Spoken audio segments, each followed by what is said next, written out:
Hello, everybody. How are we doing today? I hope you guys are having a fantastic week so far. Wanted to get you all up to speed with everything we have going on in the sports world, and you can do that here right on the Action Lab. Welcome to everybody. It is a Wednesday night. Scotty and myself are your hosts for the Action Lab. Thank you for bearing with us. We were dealing with little technical difficulties trying to get things all set up, but better late than never, right, Scotty?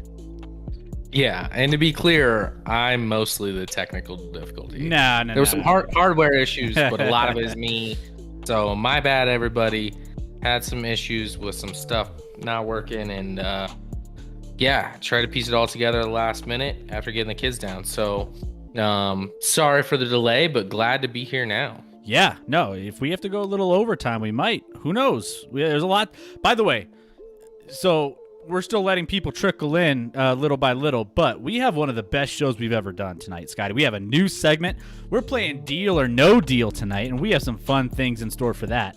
Plus, we have news rundown that we always are doing. Still, we've had some names thrown out there with some of our chat that have thrown out some different ideas. The news wheel, the something along those lines. We've had the sports rundown, whatever. We've had some different things, but nothing has really stood out that really makes me jump at renaming some of these segments. But hey, who knows? We might hear from a couple of our folks here tonight and see if they have any ideas of what they want to name some of these segments, because again, this is your guys' show. To be fair, for either of us to jump at anything is going to take a lot, because at our age, our vertical is minimal at best. Very true. I used to be able to get up pretty good, but not anymore. Mm-hmm. Not recently. I'll tell you that it's not very good. So don't test me in the combine. That's for sure. However, we have a fantastic show. Like I mentioned, we are multi-streaming on Twitch, Facebook, and YouTube. So make sure if you're on any of those channels, like to get that out of the way first, hit that follow button. If you're enjoying the content at any point, if you like to just watch, that's great too. But if you want to throw in all your 2 cents on everything, whether that's some hot takes, some different opinions, we love that the most. So throw those in there as well. But by popular request, I was able, and I'm not happy. I don't know. Well, I am happy with it, but I'm not like sold on it.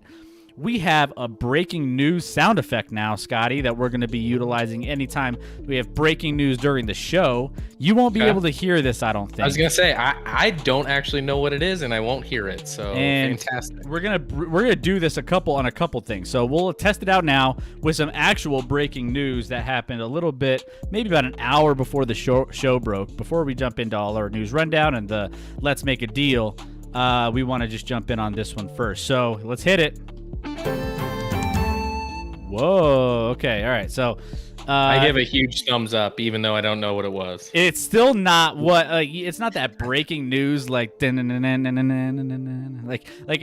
know. It doesn't have that it factor, but it's close for now. Breaking news, just real quick before we get going here. NCAA has a big news story coming out today that every NCAA athlete in the country will be able to make money from endorsements through a variety of other ventures starting on Thursday. And through other ventures, which, hey, we talked about this on our last show about, hey, athletes getting paid. This was a big Supreme Court deal, so big ups to the athletes. I mean, I don't want to spend a ton of time on it yet right now. I mean, we'll see how this ends up playing out, but big news for them. Go college kids, right? College kids are broke. They need to make some money. Here we go. Look, I mean, this is just funny because look at NCAA just cowering to the reality of where they're at now. And they're like, all right, I'm glad they did this because it needs to be a level playing field. So far, it had only been legalized in several states where players in those states could, make money off of their name while still playing an amateur sport in college or whatever you want to call them amateur athletes. Amateur, no more. So I'm glad the NCAA, opened it up to every team and every athlete and every sport is able to make money off their name while playing at a university. It's a long time coming. Now, do I think this is the game changer that everyone else thinks it is? Listen, for a few athletes, it will be. Most athletes are going to make, a lot of these athletes are probably celebrating, I'm rich, I'm going to be a millionaire. And that's just not the reality. But there are definitely guys out there. What I think this will be good for is I actually think this will level the competitive balance in some of the sports. Like football, we've talked about. Yep. You have Clemson and Alabama and Ohio State in that Final Four playoff every year. And what this will do is, hey, if you want to make money, do you think you can make money better being the 8th best player at Alabama or the 2nd best player at, I don't know, Colorado, for example? Yep. Where is your better avenue to make money? And in basketball too, if you're not the number 1 player on your roster, maybe you think there's an avenue to make money better elsewhere. So I think this will be good for college athletics where you see more parity in the game, which has been lacking certainly recently, especially in football. And speaking of college sports, we do actually have breaking news during the show, so we could use this button. Boom! Mississippi State beats Vanderbilt 9-0 in Game 3 of the College World Series for the school's first NCAA title in any sport. Congratulations, yep. Mississippi State. I knew this button would come in handy, and we're hitting it right off the bat, my friend. Let's go. Good for Mississippi State. Not ever having an NCAA title. I think they were one of 3 or 4 Division I teams, including Kansas State, funnily enough, that hadn't taken down a national championship of any kind. So I'm happy for him. I mean, Vandy's been a powerhouse in baseball for a while.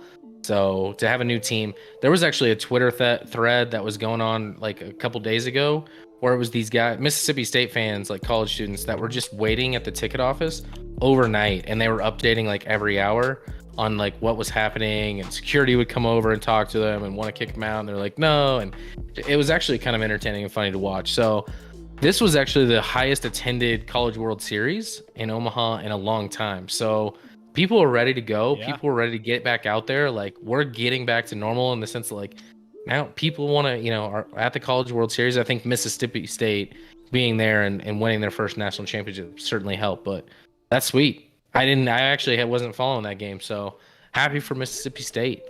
Yeah. Big ups to them. And then I'll hit it one more time just because I want to, and it's fun.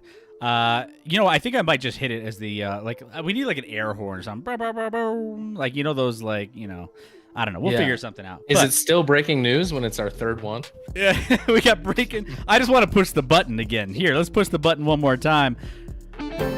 Breaking news. Actually, it's not breaking news. It's Happy Bobby Bonilla Day tomorrow, Scotty. Oh yeah, you're Mets are your number 2 team. Is that tomorrow? I didn't even know that was tomorrow. That's tomorrow. Bobby Bonilla. In case you don't know, Bobby Bonilla of the New York Mets has been getting paid out quite a bit over every single year since 2011. $1.19 million each year on July 1st. And that's just how they structured this deal. So there was some Benny Madoff situations going on during this time where the Mets were banking on some money coming from that. That ended up not happening. Well, either way, they released Benny Bonilla. They bought his deal out and gave him, his restructured by his agent, right, Scotty? Yeah. Yeah. Well, you said Benny Bonilla, which you must be friends with him. He goes by Benny with his friends. Bobby, right? Bobby. Keep saying Benny. It seems fitting, right? Bobby Bonilla. Yeah.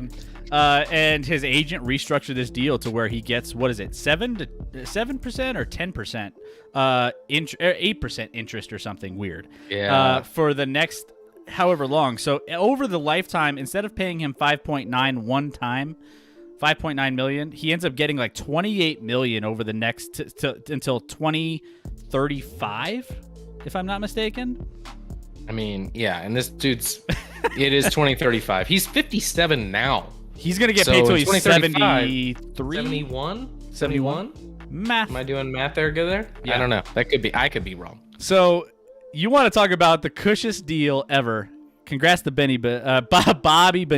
Bobby Bonilla, not Benny. I'm on the Benny train. I kind of like Benny Bonilla better. Benny Bonilla, it just rolls off the tongue, right? Oh, man. It does, but man, it's a mystery to me why the Mets haven't been more successful as a franchise when they're paying a guy till he's 71 years old over $1 million a year every year. Yeah, so absolutely. It's truly just on a buyout. Yeah, it's ridiculous. They could have paid him $6 million up front and just been but done they with agreed it. Otherwise. Yeah, it's wild. Crazy But stuff. Good for old Benny. Benny and the Jets. Oh, that's another team in that city. By the way, again, hang tight with us, guys, because we have the news rundown here coming up. We have the top 5 stories of the week coming at you here. Rapid fire, we're going to hit you with them. And then we're going to have our Let's Make a Deal for Damian Lillard. We have some trade options and some different, possibilities of where he can go. By the way, when I was researching some Let's Make a Deal, there was a lot of teams that were thrown out there. It was surprising how many Nuggets graphics I saw with him in a Nuggets jersey. And interesting. I thought I stumbled one. I was like, I don't believe that, whatever. Then I saw 2 or 3 other websites with different images of him in multiple jerseys in multiple teams. And the Nuggets were in like 2 or 3 of those. And I was like, whoa. And to be clear, we have not discussed. Chris is going to pose. He's going to be the host. He's going to pose trade opportunities to me. We have not gone over these. I have no idea what he's going to propose. I'm going to say yay or nay, deal, no deal, and so I don't know. There might be some Nuggets pitches in there. I don't know. There may not. There may be. We'll see. We might have to play it out. It's going to be a surprise. So, which I think helps me because I'm going to, that'll make me more passionate about how bad your deal is. We'll stick to it. All right, so let's hit you with the news rundown, guys.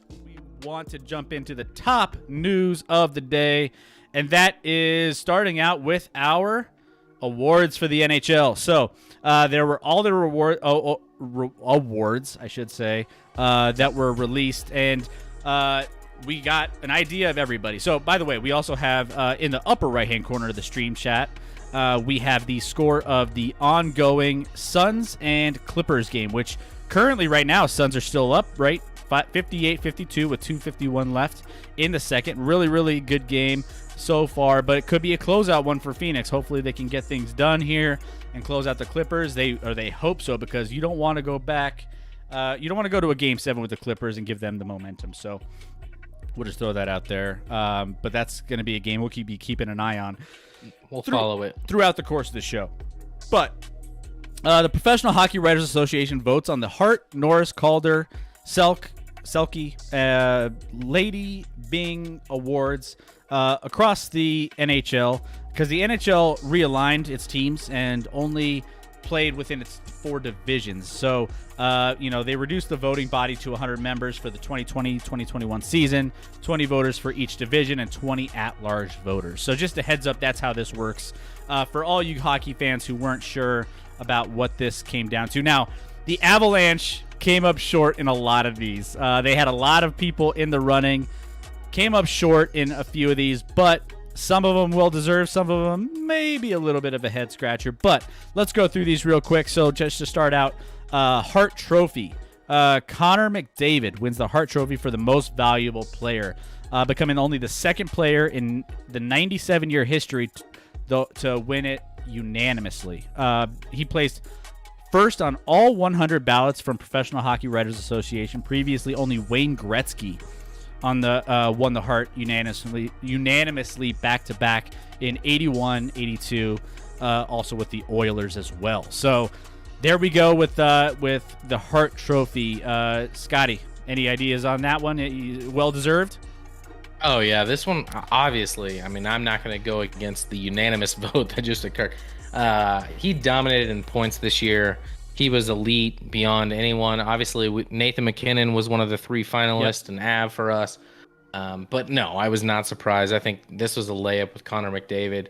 He earned it. Obviously, Edmonton's not quite the team and didn't have quite the success, losing the first round of the playoffs. But 105 points. 56 games. That's insane. 33 goals, 72 assists. There was no one remotely close to him in points, so certainly deserved. Dude's a freak. He's amazing. Wish he was maybe on a better team and a better roster where we could see him a little more and he'd be a little more. I'm not saying he's not known as a name among hockey fans, but to put him on a better roster where he can make a deep run, where obviously with Edmonton right now, and maybe they can build something there with him, but it's not quite there yet. But as far as his performance this year, you talked about being the only unanimous Hart Trophy winner outside of Wayne Gretzky. Did I say Gretzky? We're getting names wrong. Maybe we both have drank too much up until this point. Yeah. It's been a stressful week, all right? And it's only Wednesday. But, that puts him, obviously, an elite of elite company, going down with the GOAT of all time in hockey. And no question, that's Wayne Gretzky. So he's got a long road ahead of him. He's still young. He's got a lot of hockey in front of him and a delight to watch. And this was probably, ironically, I know it's the MVP of the league, but this was probably and by the results, the easiest vote any of these writers or whoever was voting had. Shoo-in. It was a layup. Yeah. Well deserved. You can't look at this season for him and say he doesn't deserve it for sure.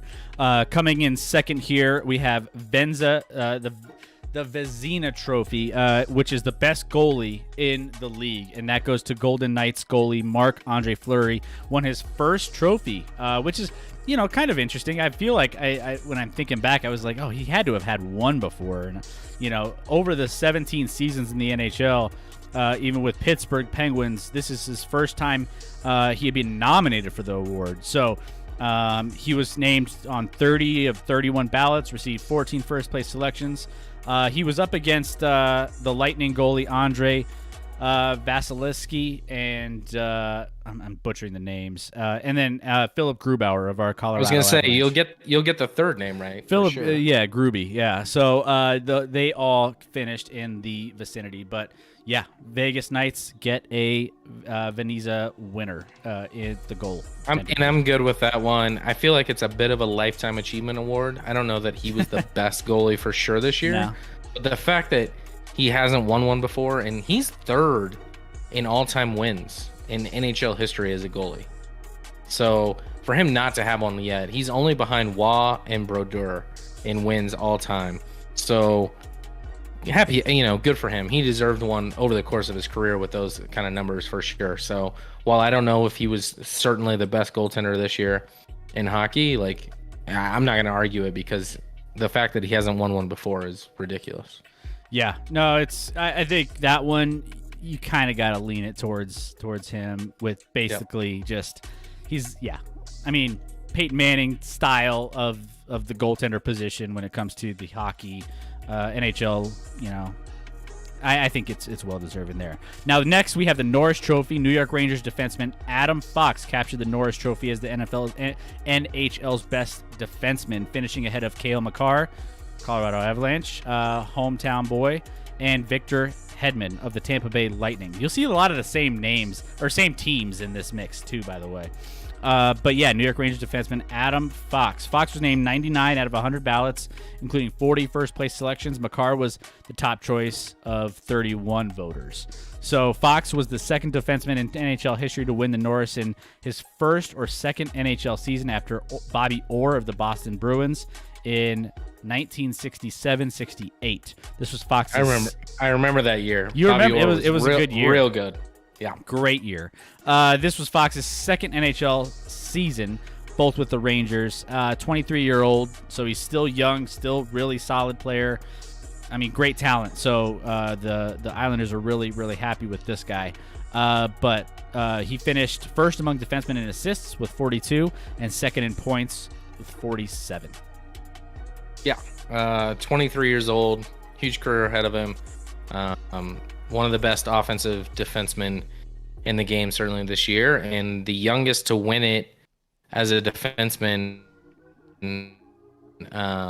since PK Subban, actually, if you remember him. Yep. He actually went to the Canadiens in 2013 at the age of 23 as well. So, good for him. Probably well-deserved as well. He's a young, up-and-coming, obviously in a second-year guy.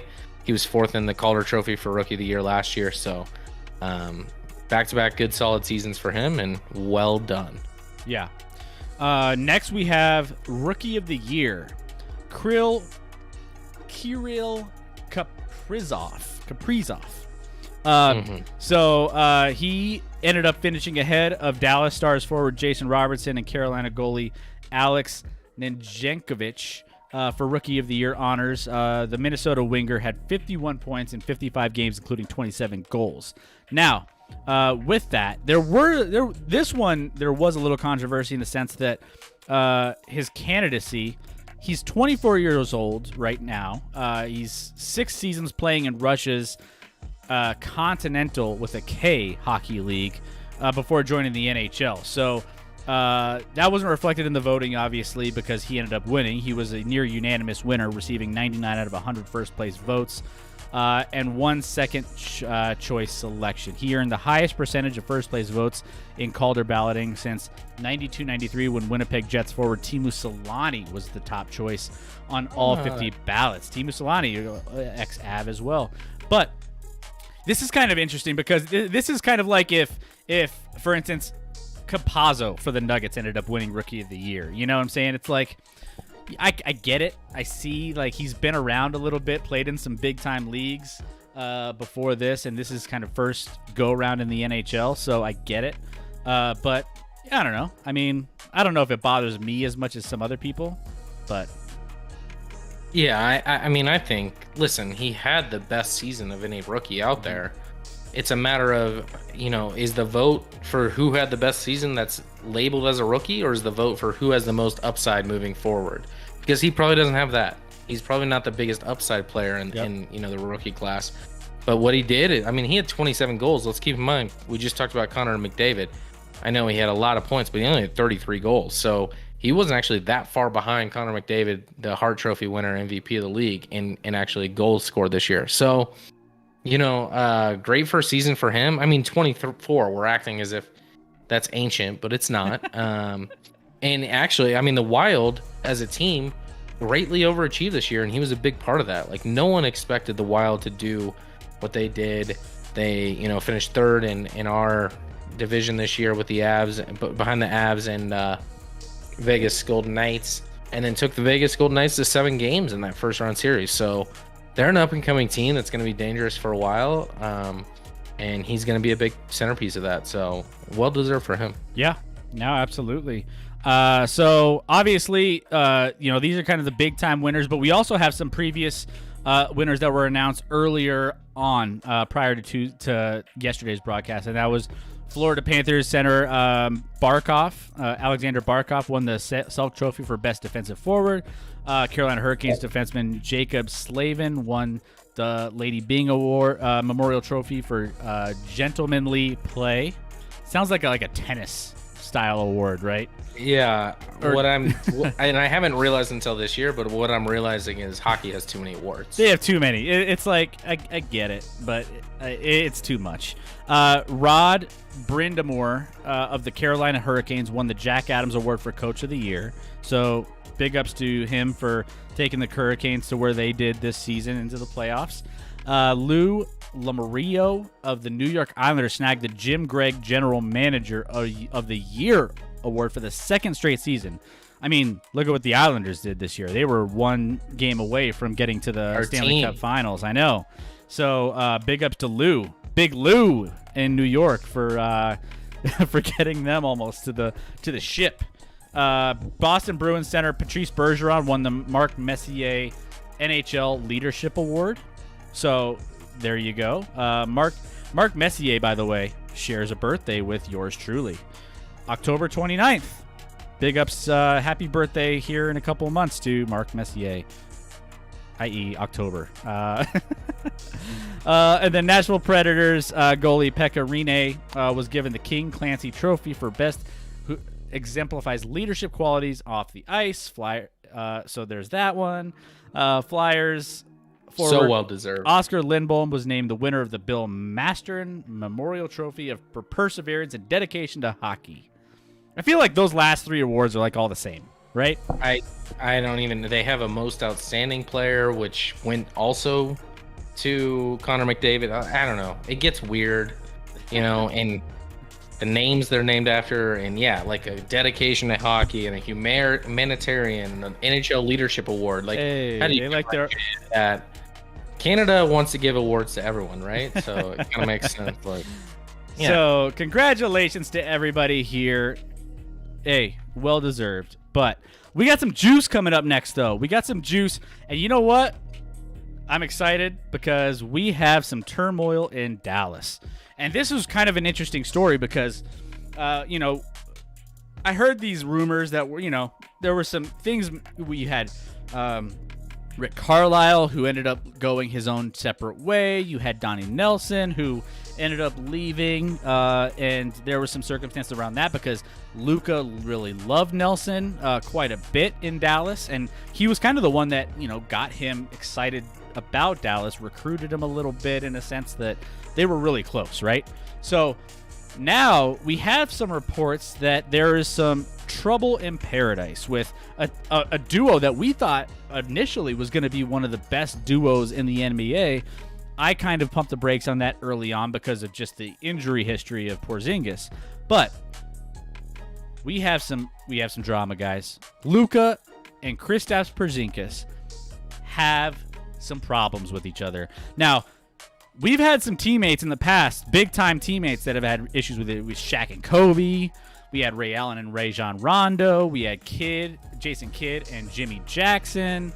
Just a few well-known feuds. Even Michael Jordan had some issues with Scottie, right? I mean, there's always some issues of teammates, right? But this is a different kind of a situation here in Dallas. Now, a lot of this stems from ahead of the 2019 NBA trade. Let's go back in history first. Ahead of the NBA trade, the Mavericks seemingly just stole a trade from the New York Knicks. Traded. Here's the recap of this one. Porzingis, Tim Hardaway Jr., Trey Burke, and Courtney Lee for a couple projected late round picks, first round picks, and a couple of just random role players. So you figure, the Knicks got fleeced in this one. The Mavericks got all the best players out of this deal. But then comes day one after game one win over the Clippers. And Brace yourself, Scotty. This is back-to-back weeks after not having a long, after not talking about strip clubs for a long time. We're back? We're back. We talked about it last week, and we're talking about it this week. I knew we were back home. I knew we were back home in the Action Lab when we started talking about players going to strip clubs. And that's why we're called the Action Lab, right? Yeah, exactly. So Mark Cuban has been kind of back and forth on some of this in the media. But what happened was ahead of the this Game 1 win over the Clippers, or day after, I should say, Porzingis reportedly visited a local LA strip club. Per ESPN, the outing violated the NBA's COVID protocols about going out to bars and clubs. The league promptly fined Kristaps Porzingis $50,000. Because he was fully vaccinated at the time, he didn't miss any games, but reports now say that his NBA All-Star teammate, i.e. Luka Doncic, was not happy about this. So he was fairly upset with the situation, and obviously, if you're Kristaps Porzingis, you miss a lot of time over the course of the season based off of your injuries. 179 games missed over a 6-year time in your career, 6-year period. There's also 2 years and a player option left on his $101.5 million contract. While he hasn't officially requested a trade, NBA teams know the Mavs have a desire to move him. So, Scotty, I mean, Luka, he's losing, Donnie Nelson. He's losing his coach. He's pissed off at Porzingis. Outside of that, man, this is a weird situation in Dallas. Trouble in paradise. Yeah, this whole Dallas offseason has been weird. This feud between Luka and Porzingis shouldn't be a feud at all, because Dallas should do whatever they can to unload Porzingis. I just don't think they're going to be able to. I don't think they're going to be able to because he's not an asset. No one's going to want him. His status, draft status, his trade status is absolutely brutal because nobody wants to take on a guy that's only going to play 20 games a year. And he's inconsistent. He's actually, in my opinion, regressed since his early days with the Knicks. He's just, in the playoffs he didn't really show up. He was pretty terrible for the Mavs in the playoffs. Interesting enough though, this whole triangle with losing Rick Carlisle, and losing Donnie Nelson, the GM, all falls back on Brian Windhorst, a guy with a writer in the NBA and goes on the NBA or ESPN quite a bit, talked about how he's heard Luka's not the easiest teammate. He barks at teammates, he barks at officials, he barks at coaches. He kind of throws temper tantrums a little bit, which maybe he's still young and it's a maturity thing and that'll grow a little bit. And listen, we all watched the Jordan documentary. Jordan did it too, and he was the greatest of all time. Yep. So maybe it's get over it, and this guy's gonna be really, really good for a long time. So if you want to win, Porzingis is a guy you want to surround yourself. Or I'm sorry, Luka is a guy you're gonna want to surround yourself with, not Porzingis. I was staring straight at Porzingis' face as I said that.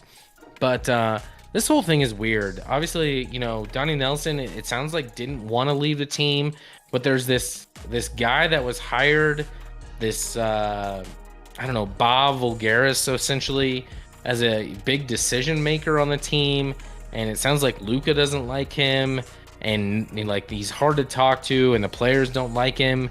It strangely sounds like an NFL comparison to another team in Texas, the Houston Texans, who are having this guy that's involved with the GM a little bit and roster and stuff like that maybe doesn't have a place for that, and the players hate him.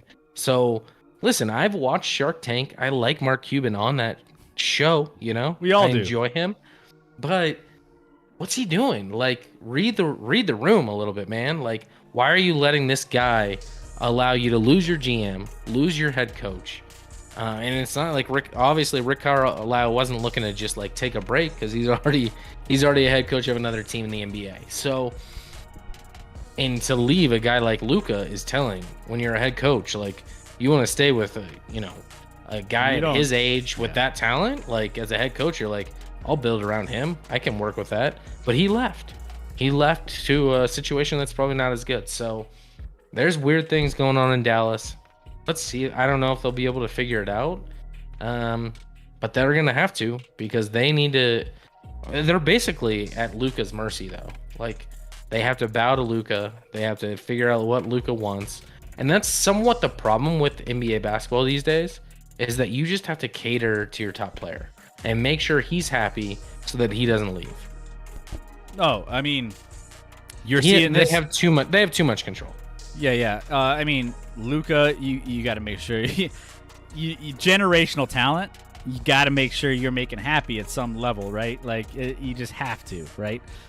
You're seeing this generational talent with Damian Lillard. We're gonna get on that here soon enough in our little let's make a deal here coming up segment. So stay tuned. If you're here, make sure you're. By the way, if you're here and you're watching, thank you so much. Hit that follow button if you're here. It doesn't cost you anything, but otherwise, just keep watching, enjoy us. If you have something to say about any of these topics, throw it in the chat. But I saw a couple ideas of a little trade scenario, actually. You have a team like I wish Mayday was here, Philadelphia 76ers, looking to maybe trade a Ben Simmons with a weird, not so great contract. And you have a guy like Porzingis that needs to move. So a fascinating scenario. Falls under the, swapping one problem for another. Involves Porzingis, Ben Simmons. As far as Simmons would help dramatically in covering Doncic defensive deficiencies, since Doncic led the league in the usage rate in 2020-2021. Simmons would have even less offensive responsibility there, so that might be kind of a situation that might fit. I'm just saying hypotheticals. I'm not saying this is something that I'm advocating for. It's going to happen. I know. But I'm just trying to shake my head in complete disapproval. Luka and Ben Simmons is a terrible combination. I mean, that's an awful. Like, Luka needs guys surrounding him that can shoot, like, offensively. True. Like, Ben Simmons is like a point forward that has the ball in his hands. But if he's on Dallas, you're gonna put the ball in Luka's hands and let him create. You're not gonna have Ben Simmons do that. So then Ben Simmons is just a wasted player on offense. He's not gonna make up on defensively enough to make that worth it, especially with his contract. So if Dallas traded for Ben Simmons, I don't even care who they gave. It would be the dumbest trade in the world to me. It's not a fit at all, in my opinion. Sure. There's going to be some sort of movement. I just don't know who takes on Porzingis. That's just kind of one of those. You're trading for somebody you're not going to get a lot of usage out of. So yep, he's back in Dallas next year. So Luka, there you have it. He is the king of Dallas, and you need to make him happy. So make him happy, otherwise he gonna be gone. I'll tell you. You better figure it out, Mr. Mark Cuban, on what you got going on there in Dallas. But let's move on. We have another story here that we wanted to touch on, and that is all of the coaching hires when it comes to Chauncey Billups and Jason Kidd. Now, these guys have been getting a little bit of a rough time in their initial. Usually, getting hired by an NBA team as a head coach is usually a celebrated thing. But not necessarily in these two circumstances. Now, there's been a little bit of backlash in both of these hires, in the sense that both of them have interesting past situations that really have rubbed some people the wrong way in various areas of these cities, in Dallas and in Portland. Now, Chauncey Billups and Jason Kidd, both legendary NBA point guards, recently landed coaching jobs. Obviously, their past sins have haunted them a little bit, though, right? In 1997, Billups was 21 years old. A woman accused him and two other NBA players of sexually assaulting her. It gets a little more rough than just sexual assault, but that's what it is. Billups settled the case in civil court. Criminal charges were never pressed. In 2001, Jason Kidd, on the other hand, pled guilty to domestic abuse against his then wife, Juamana. He was hit with a $200 fine in order to take anger management classes, which, by the way, is like that's crazy. It's almost nothing. That's almost like worse than just not even getting anything at all. Like, that's ridiculous. Over the last decade, Kidd has been, the head coach of the Brooklyn Nets, Milwaukee Bucks, Now, keep in mind, this is also during a time that America has undergone a dramatic cultural shift in the past 2 decades when it comes to, Me Too and all of these different things that have popped up when it comes to equality, when it equal pay for women, and all of these things that have shined light on all these domestic violence and sexual assaults and everything else. Things have changed in the last decade or two. So now that these guys are getting coaching jobs, this is coming to light a little bit more. Now, Chauncey Billups ended up coming out in a news conference addressing the controversy, saying that he made some mistakes. He was young, and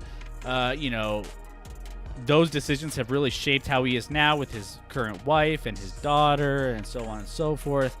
And there's that aspect of it. But there's other people that have come out saying, some women and some people against this have said, I feel unheard, and this is hiring these type of people, say that, hey, you've thrown out some other names that have been qualified candidates in these coaching jobs, i.e. Becky Hammon was part of that coaching job with the potential with the Portland Trailblazers, and you skipped out on hiring a good quality candidate like Becky Hammond, and you hired someone who actually had a sexual assault in his past. So there are some things going back and forth, but then I also see the other side of it, where do people get second chances? You see this with, Michael Vick is one of the guys that I keep going back on of second chances, and do people deserve that? And again, there are some crazy things going on in this world, and I do think people do make mistakes, but at the same time, where do you draw that line, Scotty? At this point, you got to be happy for these guys, but then at the same time, you have all these things coming up from the past, and where are you at with all of this? Listen, you talked about Billups. He was 21 years old. Not a great situation. Who knows fully what happened? If obviously disappointing if he did, and we should assume. I don't know what we should assume. The worst, the best, whatever. But at this point, it's 20 years past that point, and I do feel like you can't just never hire a guy or never give someone an opportunity based off of what they did when they were, in cancel culture sometimes now, it cancels people who are 15, 16-year-old kids that are just not even understanding what they're posting or who's going to look at it or who cares, because they, it's just their friends following, and then years later, all of a sudden someone finds it when they're in the news for something, and it's a big deal. So I'm of the opinion, let's give these guys a chance. The kid hire, in Dallas, he hasn't had great results as a coach. He has a losing record as a coach in 5 seasons. So his results haven't exactly just been perfect throughout. And obviously his whole situation was a little more further into adulthood. So a little more responsibility should be put on his shoulders there to what happened. But these are 2 great point guards that, as coaches themselves have perhaps the capability to lead a team. I like Billups more as a hire, not because he's a local Denver guy, but more because he has some more upside as a coach, because he hasn't been given that opportunity to be a head coach yet. Not that he's been that long out of the league. It's really fast for him to climb this quickly and get a head coaching position.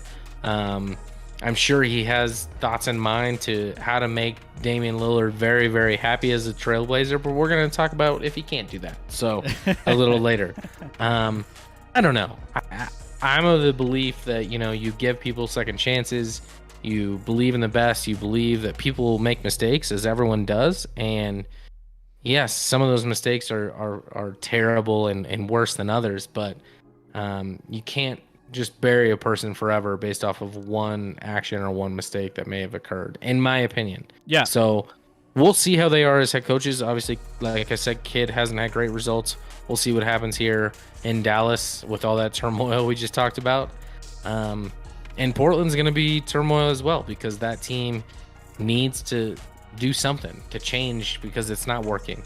And I think they had a good coach before there. I think both these teams had good coaches, so I don't think coaching was an issue with these teams prior. So I don't think it's just going to be these guys stepping in and just improving the roster based off their coaching acumen, because the coaches that were there in both these spots were, in my opinion, really, really good coaches.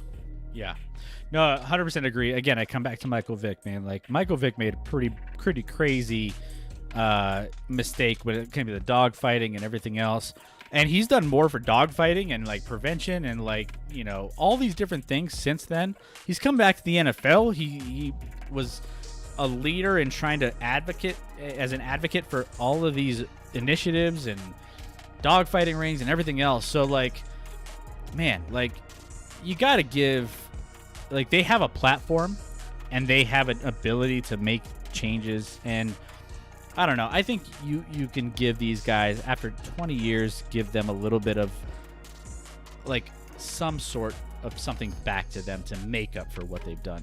Deb in chat, all those think that Billups should not have been hired, obviously, or Saints without mistakes. Not that I think what he did was right. Yeah, no, 100%. Like, we all have mistakes. We all make stupid things. I did stupid stuff in college that Deb doesn't know about.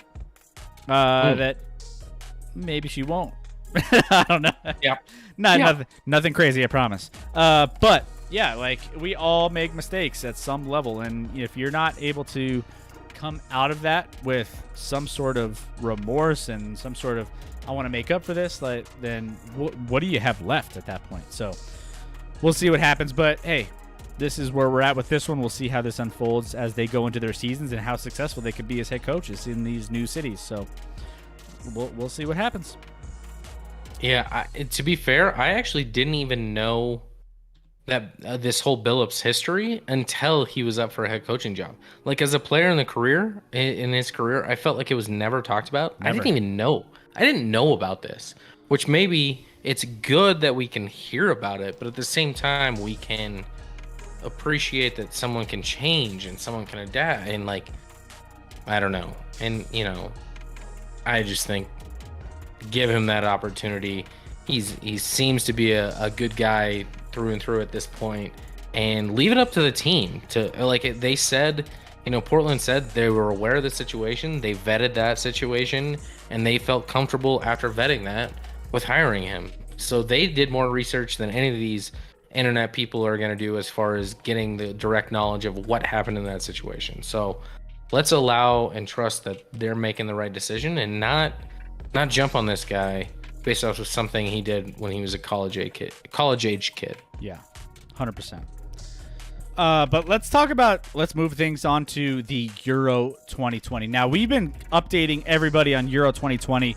This has been one of the craziest tournaments I've ever seen, in a long time. There's some crazy tournaments, but this one is a crazy one based off of the last round of matches. Now, the last round was highlighted by that France-Switzerland outcome. Now, we were talking, you and me, Scotty, we were texting back and forth about some of these matches and how, Spain was potentially choking away a game against Croatia, which ended up changing quickly when Spain ended up just turning things around, and they owned Croatia in the end. It wasn't even the 5-3 outcome. It was close in the beginning, but it wasn't as close towards the end of that as this score would have indicated. I mean, obviously 5-3 is kind of a big time win, but I feel like people think this game was a little closer than it was. And for a while it was. Spain definitely has been one of those teams where they've gone in spurts. They kind of just like, slowly work the ball up the field, back, they control the ball. It's a different style than some of these other teams play, and it can be a little bit like, a little slower, but they ended up getting that big win. But you were saying choke alert, and they didn't end up choking it away, but guess who did? This France and Switzerland game was absolutely insane. Did you end up watching some of this towards the end, Scotty? I watched fully both of those games on Monday. So the Spain-Croatia game and then the France-Switzerland game, and both were insane and almost exact carbon copies as how it went down. Like, the favorite was up 3-1 real late in both of these matchups, and the underdog came in Croatia scored in the 85th and 92nd minute to tie it 3-3 and take it to extra time. And France up 3-1 after getting down 1-0 on the, or I'm sorry, that was Spain that got down 1-0 on the worst own goal. That goalie must have just been freaking out. If they lose that game, he would have been in could not show his face in Spain for a while. But in that France-Switzerland game, they were up. France was up 3-1. Looked like they were in control after with 75 minutes. An insane goal, a France goal with this in the 75th minute by Pogba, which was one of the best goals of the tournament for sure.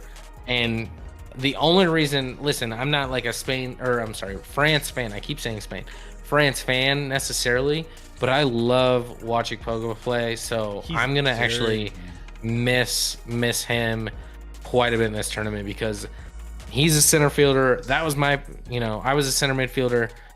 That was my position, and to watch him play is just like a treat. And like, he's the best in the world at it, in my opinion, especially in these international competitions. I think he takes it to another level. But regardless, he scored a goal, 3-1. Switzerland puts 2 goals on the board in the 81st and 90th minute, and then that one goes to no goals in extra time, goes to penalty kicks, where the first 9 shooters for both teams all make it. And who does it come down to? Mbappe. One of the best players on that team. One of the best finishers on that forwards team. in the world. One of the best forwards in the world. Just in general. Chokes and kicks it to the right of the goalie, just where he can just snag the ball right in the reach of it. And it was just, man. France. The world champs are out. The world champs are out. Unreal. So that sets up matchups with Switzerland and Spain, which I think I thought that was going to be a match that Spain could own. But all of a sudden, Switzerland's looking like a team that, I think can maybe compete. I don't know. I'm still not there yet with Switzerland, but I mean, the fact that they did what they did with Spain, they didn't give up. They had down 2 goals in the 75th minute. I mean, a team that doesn't give up at that point and can carry on and can eventually win that game, that's a scary situation for a Spain team that's coming in and, maybe not as confident in, the way they've been playing over the course. They could play a lot better over the course of this Euro 2020, but man. Then on the other side, your England ended up coming out. That game was actually a lot closer throughout than, it was a 0-0 for a while. And ended up England scoring 2 close goals to each other towards the latter end of that match, and ended up taking that away. But that one was pretty close for the most part in that one. But yeah, we didn't go to the English Bulldog for that one, but that was a nice match. I mean, that England-Germany, I think, was the marquee matchup, certainly, of the round of 16. Those are 2 of certainly your top 8 at minimum. And ironically, we talked about when this tournament started the group of death, which included France, Germany, and Portugal. None of those teams are into the quarterfinal now. All 3 are out. They all lost in the quarterfinal. This was a close game. This was a monumental win for England. England had not beat Germany in a knockout stage game in any international tournament like this since 1966. Oh, you should have seen the celebrations. It was insane. And this one was at Wembley. They were only allowed to have I think 50% crowd there for the game, but England needed this, and now England's draw is remarkably good for them. I mean, Ukraine, and then facing the winner of Czech Republic and Denmark. I would argue, if I would rank all the teams left right now, I'd go Belgium and England 1A and 1B, with maybe Italy 3 and Spain 4. Yeah. So England has, if I had to pick these matchups right here as we're looking, I think Belgium, Spain, England, and Denmark. move to the semifinal round. And Denmark's a bit of a sleeper and won't be an easy game for England necessarily, but England has a path that they wouldn't have dreamed of at this point, being in the quarterfinals. So you got to be pinching yourself if you're an English fan. Like, yeah, they're on the softer side of the bracket for sure. And I can't even imagine if France would have actually beat Switzerland like they should have. That side of the bracket with Belgium, Italy, France, and Spain would have been ridiculous compared to the other side. But those are the teams I look for to win. I think a Belgium-England final makes a lot of sense right now, and I think most people would predict that. But Belgium has some potential injury issues moving forward, so we'll have to see how healthy they are. But if they're healthy, they should be. I mean, we're talking about, I think Belgium and England are, Belgium's, I think, ranked 1 in the world, and England, I think, might be 3 or 4. I'd have to look it up for sure, but certainly the top 2 world-ranked teams left of all these teams left in the Euro 2020. So it's going to be fun, man. Go chalk and assume they make it. A Belgium-England final would be real fun. Unless it's Spain and England, and then you and me, we have a little head-to-head. Oh, that's true. Yeah. Okay. So we'll see if this goes Spain England. Maybe we go somewhere and we watch this together, and we do a live stream from the Action Lab during that game. That would be absolutely fun. But yeah, so Belgium I think is going to come out of that one. I think Italy is strong, but I don't think they're as strong as Belgium. Spain, I think, should take care of Switzerland. It's going to be a close one, though. I don't think that's going to be a gimme by any means. England should take care of Ukraine, and Denmark should take care of Czech Republic. So, at that point, England's got a great draw. Maybe we saved our trip to the British Bulldog for that match down the line. So, who knows? I don't know if they have those dates set. I think they should. They should have those dates set. The first semifinals on the 6th, seconds on the 7th, the final it seems to be on the 11th. What is that? What day is that? Sunday. That's not good for me. It would be good for me if the All-Star game wasn't in town, but oh man, that's not a good day for me. We'll figure something out. But it should be a fun rest of the trip here for these teams going to the finish line of this Euro 2020. Should be a great finish. So keep your eye on this, guys. If you're not a big soccer fan, this is the time to get an idea of these teams, especially leading into a World Cup coming up very, very soon. Getting a little preview of these teams is not the worst thing in the world, and you're going to enjoy every minute of these games. These games go fast too, by the way. Don't think people think, in America that soccer's a slow, boring sport to watch. No offense, baseball's a slow, boring sport to watch.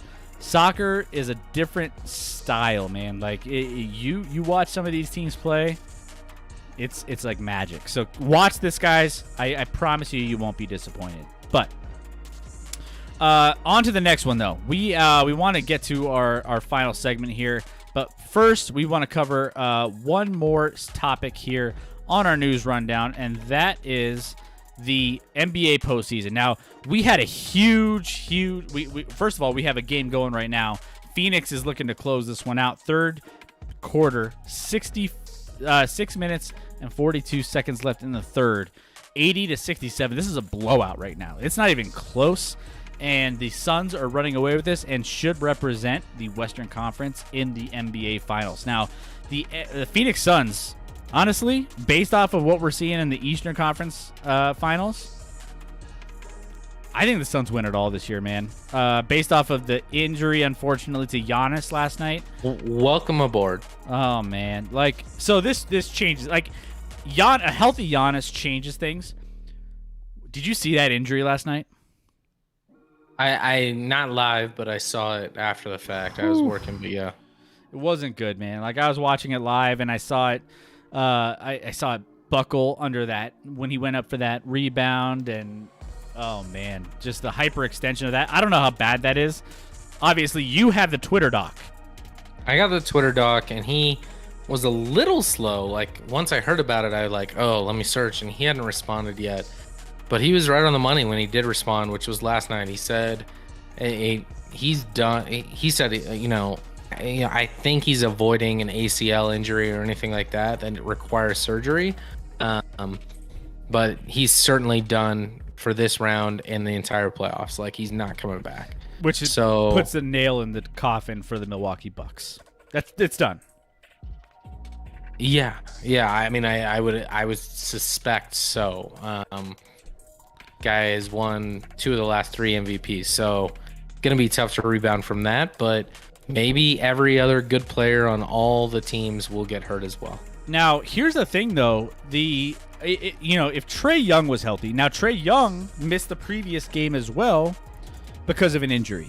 He had that issue that he had with his ankle, which you said from your Twitter doc, very reliable, not as serious. So he might be able to come back from this a little bit quicker. The problem is the Suns are closing out the Clippers in this game, it looks like. So if there's still some games that need to be played here, obviously the Suns will have the benefit of rest going into this final game. Now, a lot of people think that the Atlanta Hawks are one-dimensional. All they do is shoot whatever. No, I mean, they can slash, they can cut to the hoop, they can rebound, they can play a little bit defense, they can do a lot of everything. They're more balanced than people think. They play good decent defense. So I think that it's an interesting matchup with Phoenix and Atlanta. This is a terrifying matchup for Adam Silver, who doesn't want either of these teams to be in the NBA Finals. And this is probably going to be one of the lowest rated NBA Finals should the Atlanta Hawks finish out the Milwaukee Bucks, and should the Suns end up making it, which they should. This is not going to be a great, sexy NBA Finals that we're used to with the Lakers, the Golden State Warriors, the Miami Heat, some of these big-time teams that we're used to and accustomed to seeing in the NBA Finals.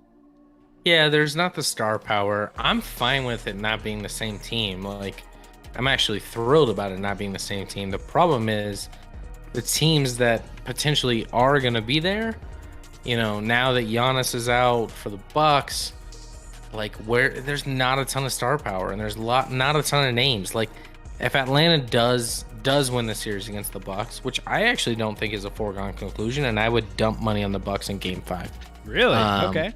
Not necessarily to win, but I don't know what the spread is. I haven't even looked at it, but I would dump money on the Bucks in Game 5, just like I dump money on the Hawks in Game 4. When you have a star player in your team injured, that next game that you play, almost regardless of sport, I will throw money on the team that has lost their star player, because they come out and they play balls to the wall. They play as hard as they possibly can. They play above their heads. They play as if there's no tomorrow, and the other team isn't ready for it. And that's what we saw in Game 4. I got Milwaukee -2 right now, and then moneyline -130.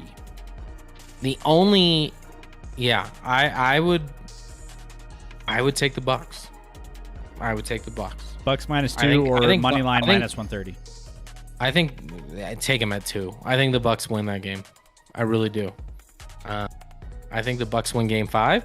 I could still lose. It wouldn't shock me at all if they win this series. And either of these teams making the finals at this point, the Bucks without Giannis or Atlanta in general, would be one of the worst talented teams to make an NBA final in quite a while, in my opinion.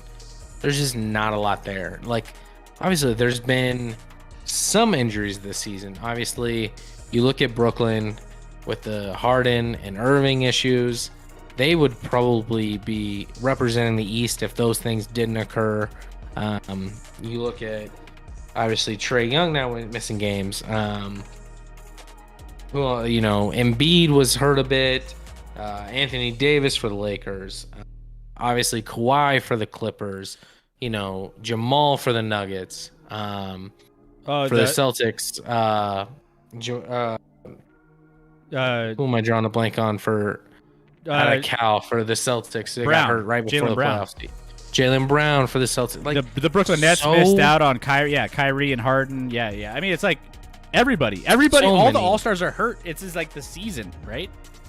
Which is weird because people want to blame the compacted season, and part of that could be But some of these injuries are just like guys falling on other guys, rolling their ankle, or impact injuries where it's not wear and tear necessarily. And also, the unlucky part of it as well is, and this sounds bad to not to evaluate injuries and who gets injured, but like it seems like the only guys getting injured right now are the star players. Yep. Like it's not like the other, the role players out there are getting injured for whatever reason, and people will point more to wear and tear, but some of it's just situational and how you fall. And like, I don't think it was wear and tear for Giannis last night. I think looking at it, like it was just, how he fell and in contact with the player and like landed on it and just landed wrong. Like that could be game one after 3 months off, and I still think that would occur. So I don't know. It sucks that this is a very, very, very tainted postseason for the NBA. It feels real. If you feel empty about all the players that have missed time, like every team is like, if you were to ask every team that made the playoffs, what if? The what if question of what if my guy didn't get hurt? The Nuggets can fall into that. The Boston Celtics can fall into that. The Brooklyn Nets can fall into that. Potentially the Bucks. Potentially the Clippers with Kawhi Leonard. Potentially, everybody is like, what if my guy didn't get hurt? So that's the kind of crazy thing that we're dealing with this season that, we don't typically deal with on a regular NBA schedule or season, and that's significant injuries. So, yeah, crazy. We'll see how this plays out. By the way, 89-74. Clippers are starting to make a little bit of a closing the gap, but not quite getting there. So we'll keep an eye on that. Obviously, we still have that going in the side here. So we'll keep you posted on any updates that happen with that particular game. So, by the way, what's going on? I don't know. I haven't checked in a while, but we also had the NHL. How's the Lightning doing? They were up 1-0 early on. Lightning closed it out. They won 3-1. It was 2-1 late. I'm not sure if that third goal might have been an empty netter, but it was 2-1 late, and they closed out 3-1. So they go up 2-0, trying to be repeat champions in the Stanley Cup playoffs. So the ultimate underdog in the Montreal Canadiens, down 0-2, still going back home, and at least we're more competitive in this game, it seems like. Yep.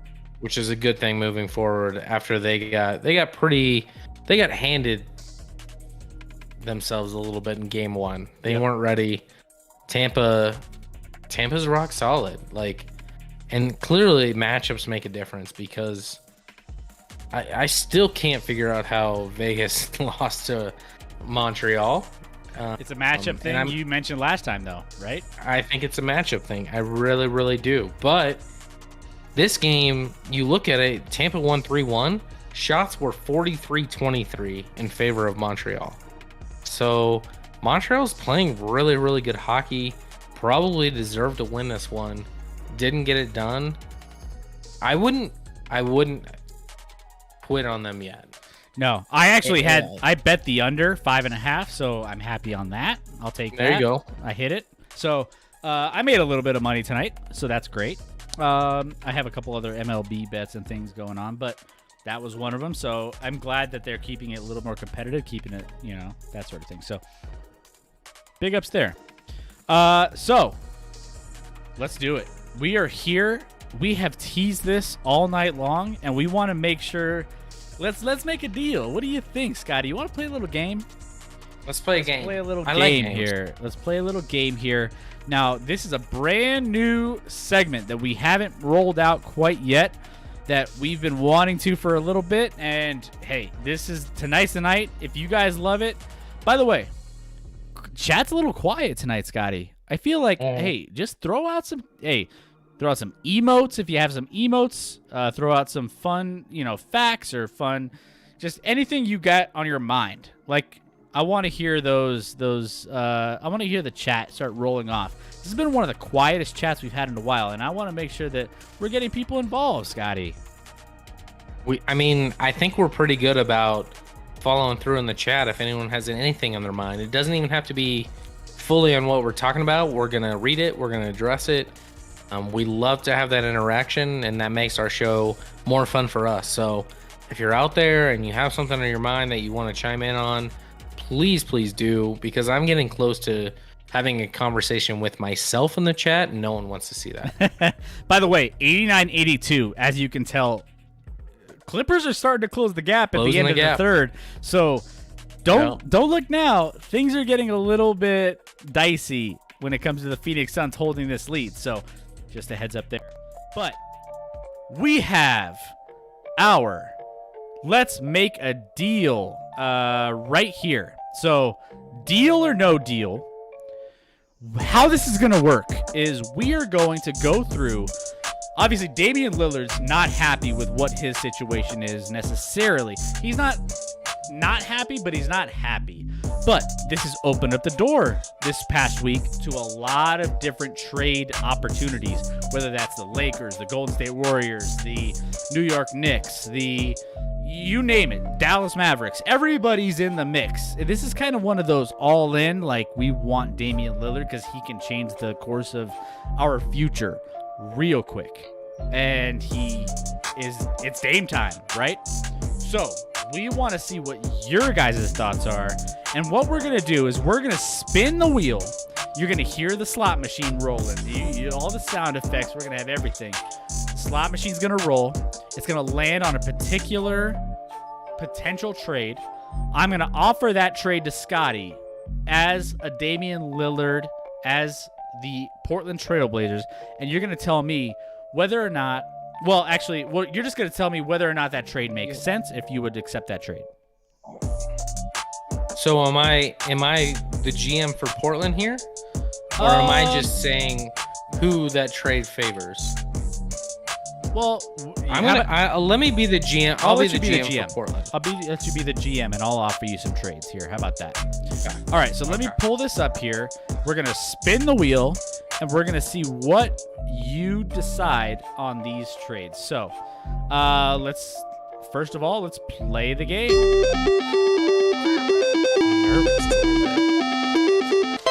All right, Kawhi Leonard. Okay, so this is a potential trade. Now, would you trade? The deal is Damian Lillard for LA Clippers star Kawhi Leonard. Now, Kawhi Leonard has an injury currently. He's not playing for the Clippers, but honestly, it's kind of weird. He's hasn't been sitting on the bench with his team. He's kind of in the box. Weird. Like, he hasn't taken that leadership mentality. By the way, if you're a leader on your team, are you sitting in the box? I don't know. Maybe I'm not. I'm trying to help my team. I'm trying to be with my team. There's some things going on behind the scenes in LA. I don't think he's that guy. He's that personality-wise. But if you are if you're the GM for the Portland Trailblazers, would you take a trade Kawhi Leonard for Damian Lillard? Deal or no deal? Listen, I mean, obviously these are two stars of the league. I don't know if you lose Dame, how Kawhi fits. The issue with me being the Portland GM is Dame's under contract for 4 more years. Kawhi's under contract for 1 more season, I believe. And then he's an unrestricted free agent. And if we're moving for Kawhi, and also, like, I feel like Portland's in a bit of a rebuild in a sense, Kawhi's not going to stay. He's going to be not happy. So we're going to borrow Kawhi for a year, give up on Dame, and get nothing else. So no deal for me. No deal. And it's not because I don't think Kawhi's a great player. Of course he is. I just don't think he would stay with us long term as a Portland GM, where that deal makes sense for us, where we have Dame under contract right now for 4 more years. He has to play. I mean, that's the reality. So while Kawhi's great, but Kawhi is also weird sometimes with injuries. Now he's apparently at odds with the Clippers, True. Training staff. Obviously, back in San Antonio, he's at odds with them. So, no, I wouldn't make that deal. Now, again, yeah, I think that's fair. he's not. I honestly still don't think Kawhi has that leadership mentality, and that's not what you're getting with Kawhi. You're getting his, play hard every night. Best nights. He's generally the best player in every series that he's in, and he's an incredible defender. He can score when he wants to, but yeah, hey, that's no deal. That's what you got here. No deal, Howie. No deal. All right. I know that's different. Let's take him out of the mix here. All right. Let's play again. Let's see what you got. All right. The Boston Celtics. Okay. So the deal here for you is Damian Lillard for Boston Celtics All-Star Jaylen Brown, Marcus Smart, and multiple first-round picks is what we have here. So, obviously the Celtics have some first-round picks to float out there. Would you make a deal for Jaylen Brown, Marcus Smart, and multiple first-round picks if you're the Portland Trailblazers? I'll start by saying this one's way more intriguing, actually. While we're not getting an elite player like Kawhi, Jaylen Brown has come a long way, still young, super, super talented guy that played really, really well for the Celtics.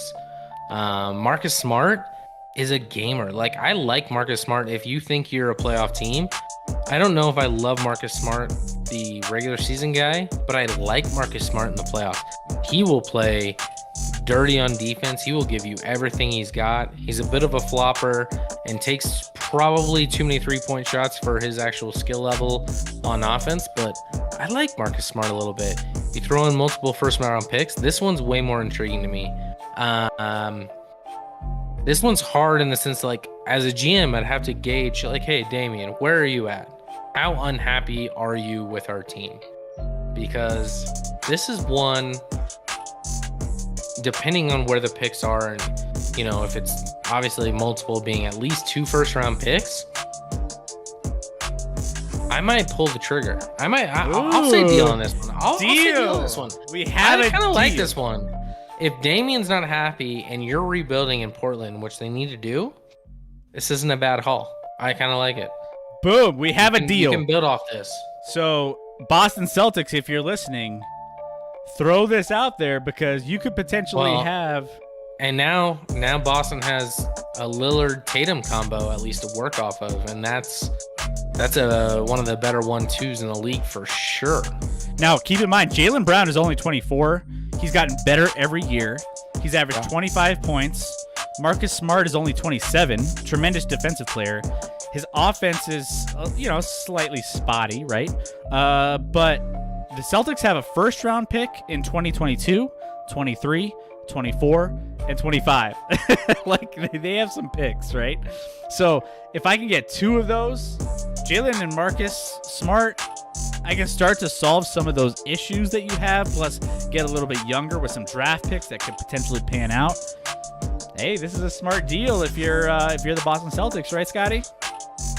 Hey, no, if I'm the Portland Trailblazers, because I just made it. Portland, I'm sorry. I made it as the Portland Trailblazer GM, and could I dream of a better deal? Of course, but if this one's on the table, I'm not upset. Okay. All right. So there we go. We actually have, so we're 1 for 1. We have a no deal with who is it? We were just Kawhi and the Clippers, and we have a deal with the Boston Celtics here. So those are in the books. So let's take those out of there. Now let's spin again. Let's go. Who do we got? All right, the 76ers with Simmons, Thibault, and Maxey in this trade. So in this deal, the Sixers would send Ben Simmons, Thibault, and Maxey to the Portland Trailblazers for Damian Lillard. Now, just a heads up in this one, there's some intrigue here with these guys. Maxey has shown that he can be a nice young piece in any offense. Thibault has been pretty decent as well. I wish Mayday was in the chat here to kind of, give his 2 cents on this as well. But What are your thoughts on this one? Would you make a trade if you were the Portland Trail Blazers GM?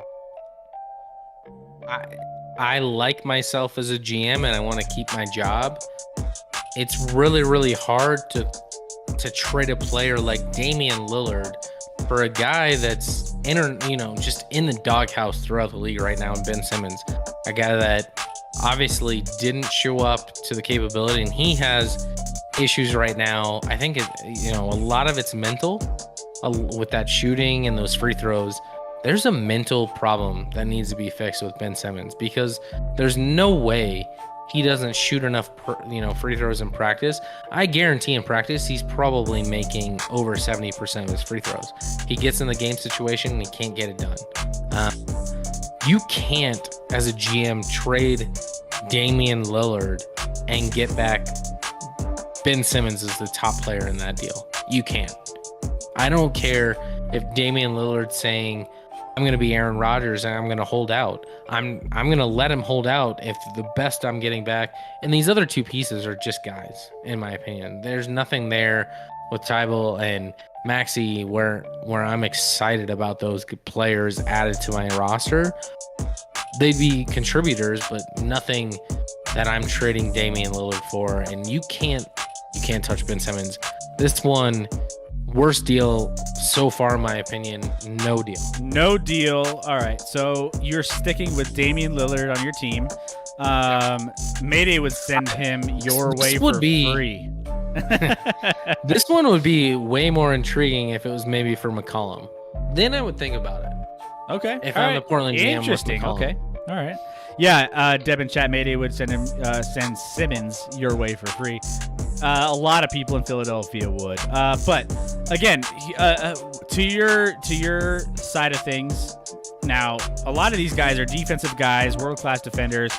Now Ben can't shoot, and offense is winning in this league, right? A ton of these guys can't really shoot the three very well. Simmons for sure, but yeah, what are you getting here offensively? You're getting rid of one of the best offensive talents and replacing him with no offense. So what does that mean, right? I think that's the biggest hang up on this particular trade. So let's get those guys out of the mix here and let's play again. Paul George. We're going back to the Clippers here. Now, Paul George, I'm not going to lie.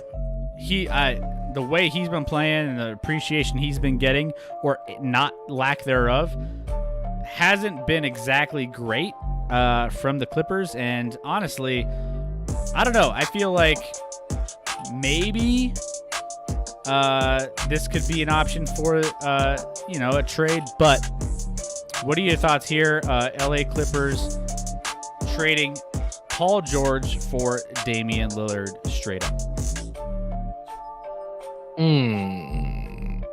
Nope. Okay. Listen, Paul George is obviously one of the better players in the league. We make fun of him a lot with his playoff P stuff. Of course. I said no to Kawhi, and I think Kawhi is a far superior player. Now, Kawhi is part of the reason I said no to Kawhi is he's got 1 year left on his deal. Paul George has certainly longer than that, so it's similar to Damian Lillard. But when I watch Damian Lillard in the playoffs and I watch Paul George in the playoffs, it's a different story. There is no comparison. I know Paul George is leading his team in the playoffs right now, and they're in the Western Conference Finals, but there's just no comparison. And Paul George isn't like you take Dame out of Portland, and that's their playmaker. Like, they don't have another point guard that can just fill in and distribute the ball to, because they do have a ton of wing shooters. That's what they surrounded Lillard with. I think they were like they made the second most threes in the NBA this year, I believe. So they're super talented at shooting, but you have to have open shooters and you have to have someone creating, which Dame can do. Paul George can do to an extent, certainly, but Paul George isn't that guy to me. Obviously had that injury. He's older than Damian Lillard. No deal here. No deal. You're not that guy, Paul George. You're not that guy. You're not that guy. So Lillard not gonna be moved for Paul George. Now, again, I wouldn't trade for Paul George necessarily if I was them, only because you're trading a clutch player for a non-clutch player. Now they both have, I think similar scoring abilities. I think, well, not similar, because I think Lillard's a better scorer than Paul George is. But I do think that Paul George, better defender overall, and he's a tremendous player. But shooting is where he struggles, and you've seen that in various aspects of this series and every series ahead of this, where he's not able to necessarily be the guy that you can count on to make a big shot or carry a team. Damian Lillard, he gets the ball. We saw this in the Nuggets series. He scores at will when he wants to, and that's something that I don't think I've ever seen from Paul George in the playoffs, at least, to the extent that what Damian Lillard has done. So when you're Paul George tonight, by the way, at home, game 6, have to win, must win, 4 of 11, 0 of 3 from 3, 16 points, but eight of those points are from the line. So he's made 4 field goals, all 2-pointers. He has 4 turnovers. Don't love it. Don't love it at all. Nope. Not what you want from a big-time player in the latter stages of the NBA playoffs. So I'm with you. So no deal for Paul George. Damian Lillard for Paul George. Man, can you imagine? All right, so remove. All right, so let's play this. Run it back. All right, so we have the Golden State Warriors. So that's Andrew Wiggins, James Wiseman, the 7th and the 14th pick. So these are both first rounders for Damian Lillard. Deal or no deal for Golden State? This one's intriguing in the sense that, like, if I'm the Portland Trailblazers and I know we're looking at a full rebuild, we're shipping McCollum, we're moving Nurkic, we're moving those other centerpieces. There's no reason at that point to keep Lillard. This is a pretty good haul. You have the number 2 pick in the draft from last year in Wiseman. Yep. You have Wiggins, who, listen, was the number 1 pick in the draft, I believe. Hasn't lived up to that hype, certainly, but not a bad player. I mean, he's, if a decent number 3 option on your offense and plays hard on defense, and you're getting the 7th and 14th pick, which maybe you can package that up into moving to, certainly in the top 5, maybe top 3 of this draft if you want, or stay at 7 and 14 and if you believe in those players. This one's intriguing. This one I say with a caveat that the Portland Trailblazers just need to blow it up. That's what I would do if I was Portland at this point, because you're not going to get value on trading McCollum evenly. That's going to work out with this roster. And they need to do something different. So I'm saying, if you're blowing it up, if I'm a GM and I'm blowing it up, I'll say deal. Deal. We have a deal. So we have some picks that are. I might throw in like one more player from. I might ask for like one more player from Golden State. Not anybody elite, but one more player, and this would be a home run. I am fully admitting this would be a home run for Golden State. You have a backcourt for Golden State moving forward right now. If this trade happened, Damian Lillard, Steph Curry, and Klay Thompson, with still Draymond on the roster, who is a good defensive player, but then he could also do some other things, right? Yeah, which he wouldn't. I would love him to not have the ball at offense at all, if possible, with those 3 guys around him.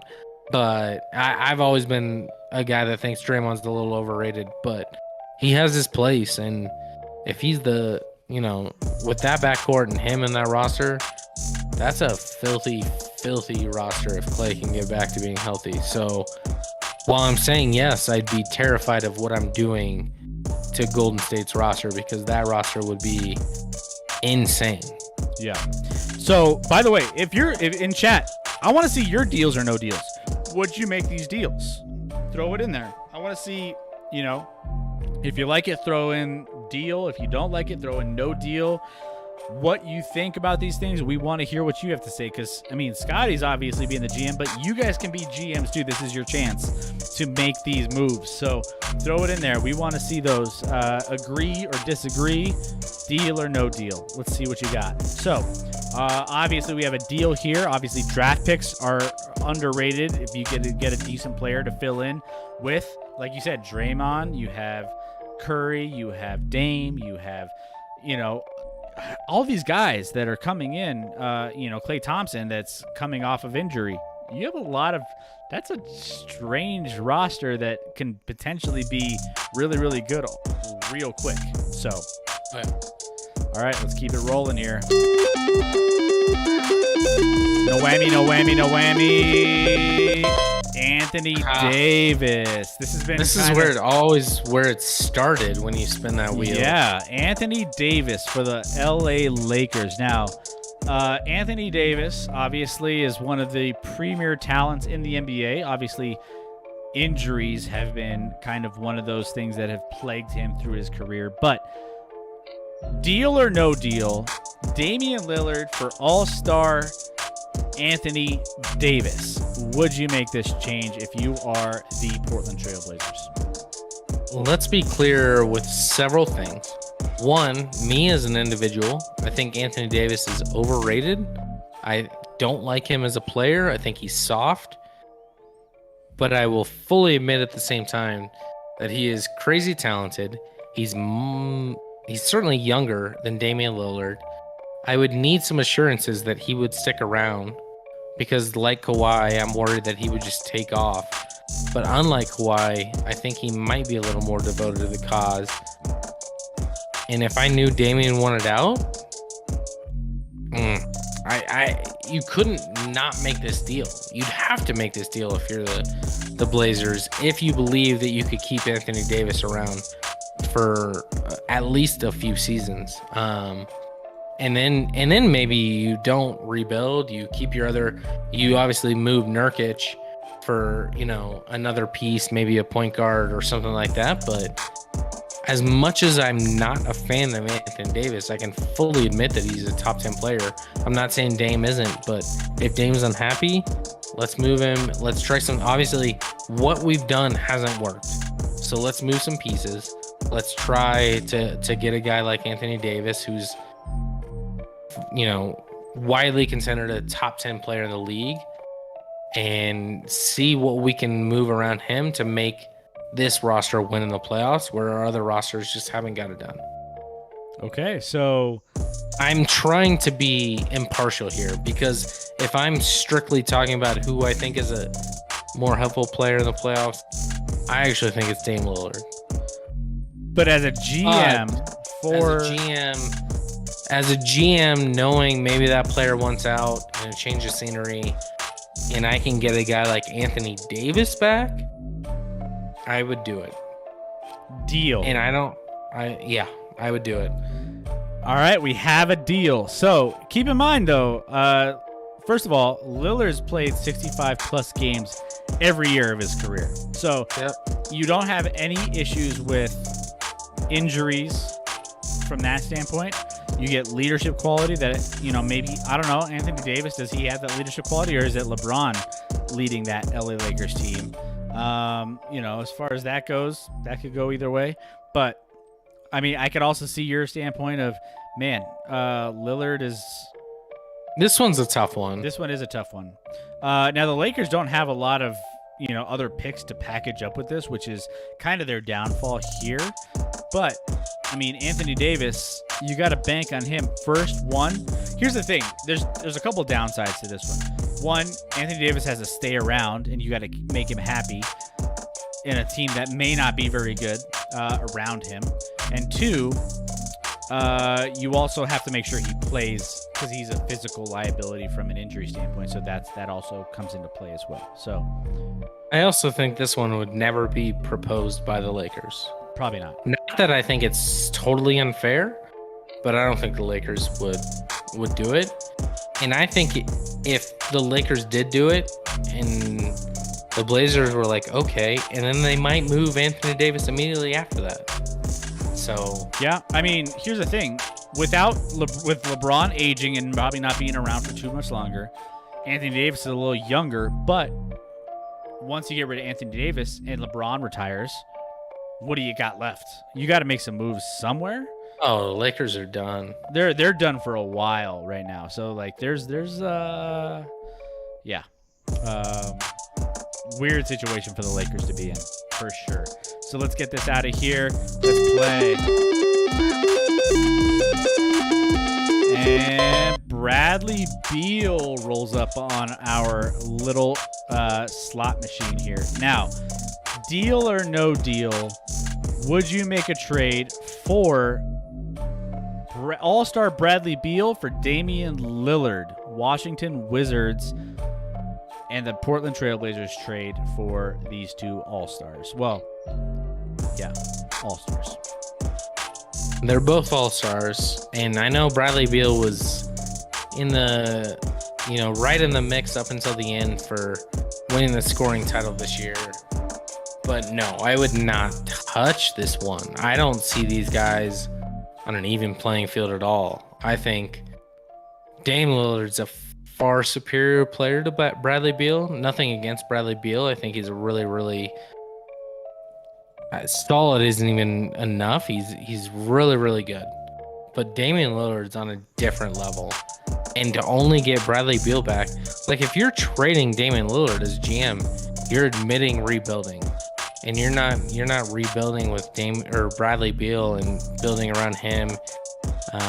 No, I wouldn't touch this one at all. This is no deal for me. No for sure. deal. Locked in. Now, again, Dame has averaged over 25 points per game in 6 years, I should say. Not 6 straight. Beal has only averaged that in 3.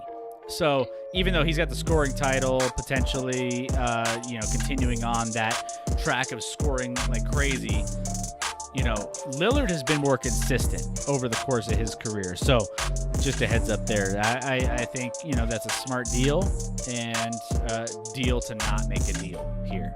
I mean, Beal's only like a 35% free throw or 3-point shooter. He's more about the amount of shots and usage he gets to where his points get. These guys aren't close. That would be idiotic to trade for. Okay. All right. Next one on the list, the Miami Heat.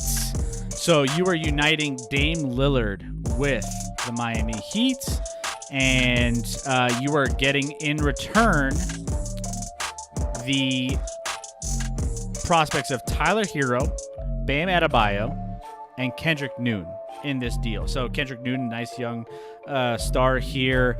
Obviously, Bam Adebayo, one of the top centers in the league, and then Tyler Hero, who actually has had a disappointing year coming off of his NBA Finals campaign.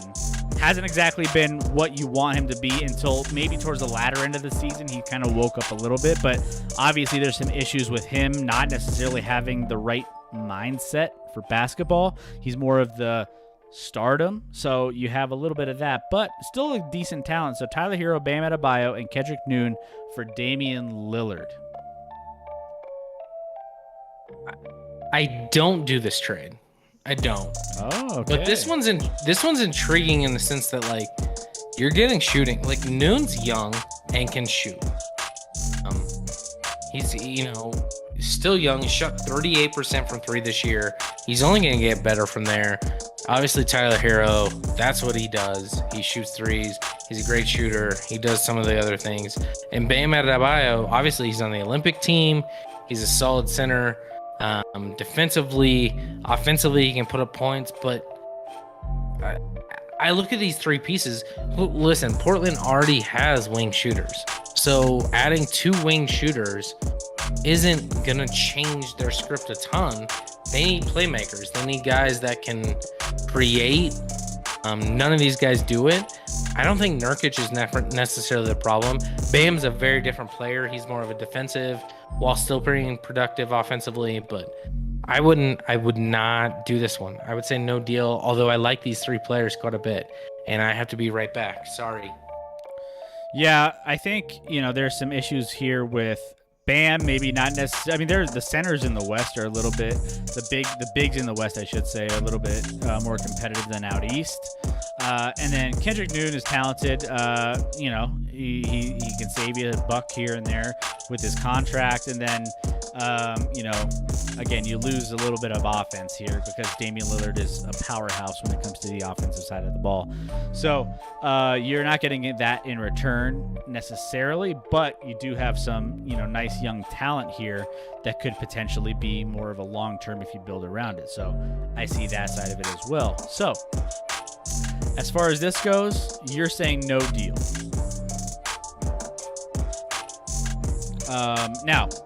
So by the way, just a heads up, we are wrapping up this game here in Phoenix, in LA. 118-92, this game is over, pretty much. So we are wrapping that one quickly. This game is going to be finished in just under a minute, and we have the Phoenix Suns outlasting the LA Clippers in this one. So we will see the Phoenix Suns, as we've been predicting over the course of not only this playoffs, but over the course of this series, the Phoenix Suns closing out the LA Clippers here very, very quickly. Yeah, my team I picked going into this round to win it all looks really, really good right now. Yeah. I don't know why you picked the Bucks knowing Giannis was going to be hurt. That was really, really weird. If I would have just erred on the side of caution, I would have been like, it's a no-brainer that the Phoenix Suns are going to win this whole thing. Which, gosh, does that feel empty? It feels so empty that the Suns win this year. Whoever wins, it'll feel pretty damn empty because the injuries that have occurred in this, like everyone was like, oh, last year's going to be tainted because it's in the bubble. It's not a real season. No, this one actually feels way worse. I say that way.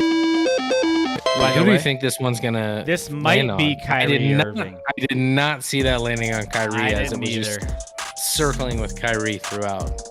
So the final option here for your deal or no deal is Kyrie Irving. So, deal or no deal, would you trade Damian Lillard for Brooklyn Nets All-Star Kyrie Irving? This might involve my personal feelings towards one of these players, but no deal. No deal, Howie.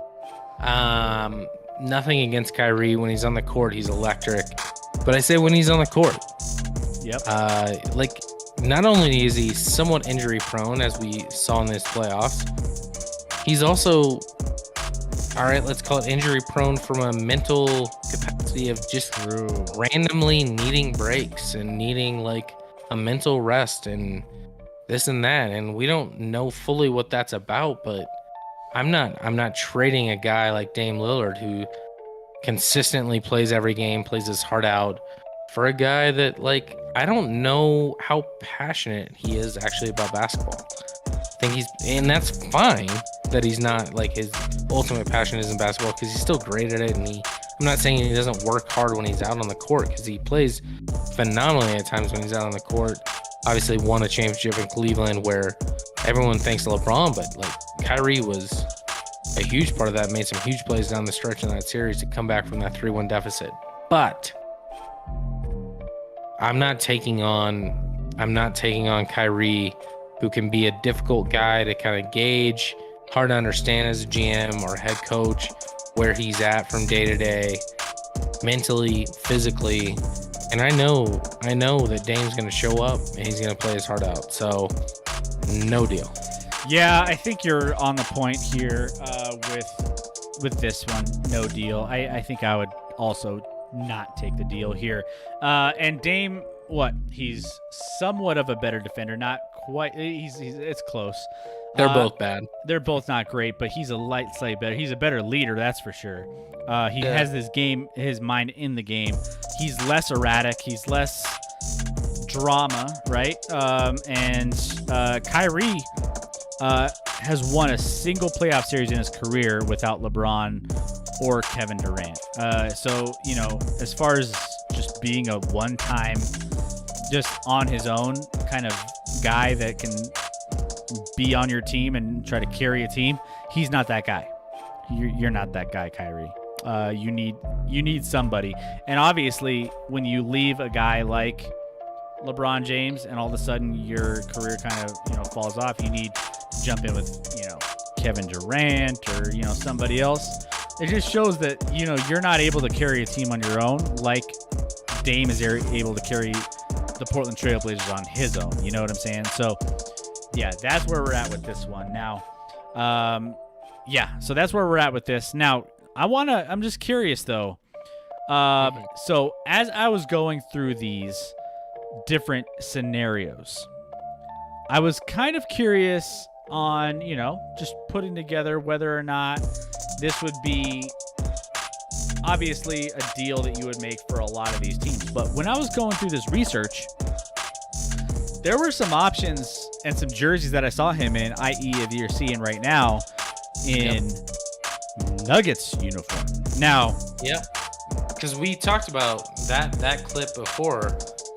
There were trades with those other 3 teams, but not the Nuggets. And then Knicks were also a team that were kind of popped in there, but we have Boston, Philadelphia, New Orleans popped up a couple times as well for some trades. But overall, there were some weird ones that I read some articles that the Nuggets, as a hometown Nuggets fan, was intrigued by. I didn't see any specifics on any deals, but deal or no deal, what would you do if for a trade take yourself out of the Portland trade? What would you do as a Nuggets side of the coin to get Damian Lillard here, and what would you give up to have him as a Denver Nugget here? I mean, first of all, I have to think on both sides, so I can't just say like, Sure. I would trade Monte Morris and Will Barton. Well, yeah, obviously. It would have to include MPJ. It would have to include MPJ for Portland to start with, or Murray. But I personally, if I'm the Nuggets GM, I would keep Murray and move MPJ. I know MPJ is super young and has this world of talent. High ceiling. I don't know if he can get there defensively, and I don't know how much he can improve. He's a great shooter. But what else can he develop the ability to post up? Can he develop the ability to dribble drive more than he does now? I don't know if he can get there.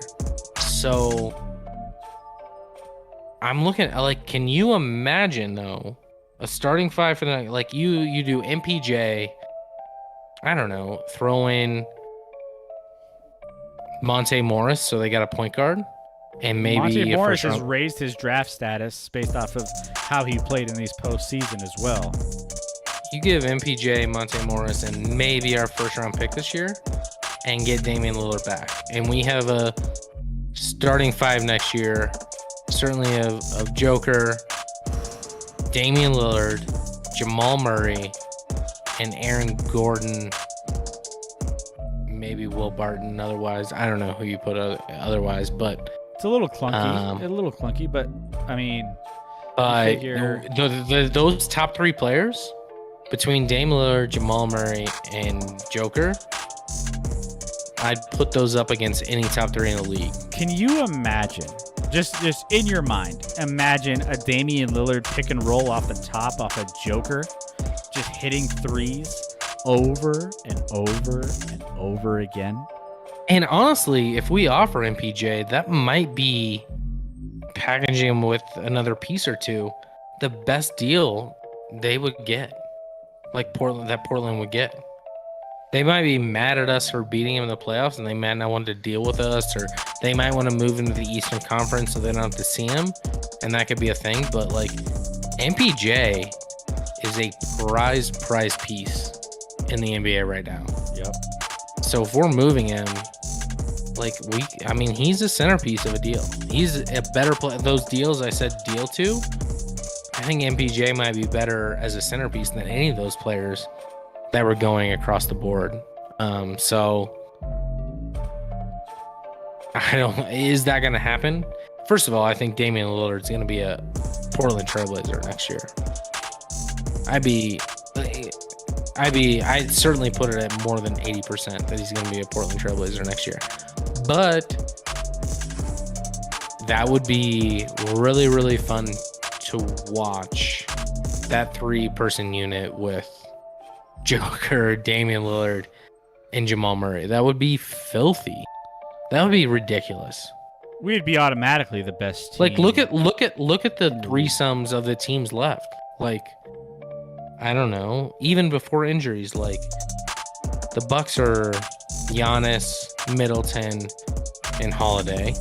That's pretty solid, but I think the Nuggets would be definitely better than that. You look at Atlanta. I don't even know who Atlanta's top 3 would be.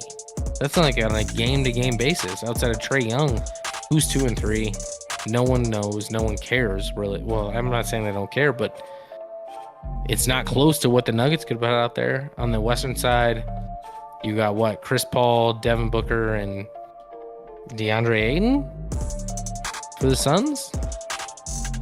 I don't think that touches the Nuggets. And the Clippers, even before Kawhi, Paul George, and what, like Reggie Jackson? I don't know. I think when you look at top 3s across the league, like the Nuggets, and we're talking about something that's not going to happen. Damian Lillard will not be a Nugget. it's just it won't happen. It's wishful thinking. I would love if it happened. So again, Damian Lillard did agree to a 4-year, $196 million Supermax contract, most recently in 2019, which locks him up pretty much through the 2024-25 NBA season. So there's still, you got to be able to, take on that, and then obviously like match some salaries up and make sure it all fits to make it all, kosher when it comes to, making a trade. But, at this point, man, it would be fun though. It's fun to think about. It's not practical to think about, but it's fun to think about. So, hey, the Nuggets might get there here's the thing. Mike Connolly with the Nuggets as the Nuggets GM, he's not scared to make changes that he feels are necessary, and he's been really solid when it comes to just evaluating talent and making this team better. So if he feels like Damian Lillard is that way to make us better now and win a championship, I can see him. It wouldn't shock me if they packaged a Michael Porter Jr. for an established talent like a Damian Lillard. Like, shooting is what we need. Shooting is what we've struggled with when it comes to consistency over the course of the last couple of years. Now, Joker is the best facilitator. But MPJ can do that. That's not why we would trade MPJ. Well, MPJ is a phenomenal shooter. He just doesn't have a ton more to offer. Yeah, I think it depends on how well he can.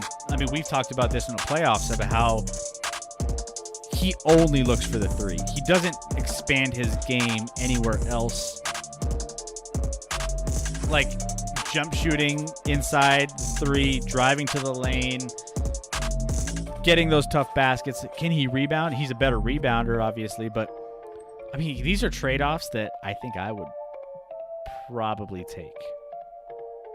I don't know. It's just me. That's just me as a Nuggets fan, just taking everything else out of it. So I'm greedy. So that's where we're at. But we are up against it, guys, and we want to make sure that you guys.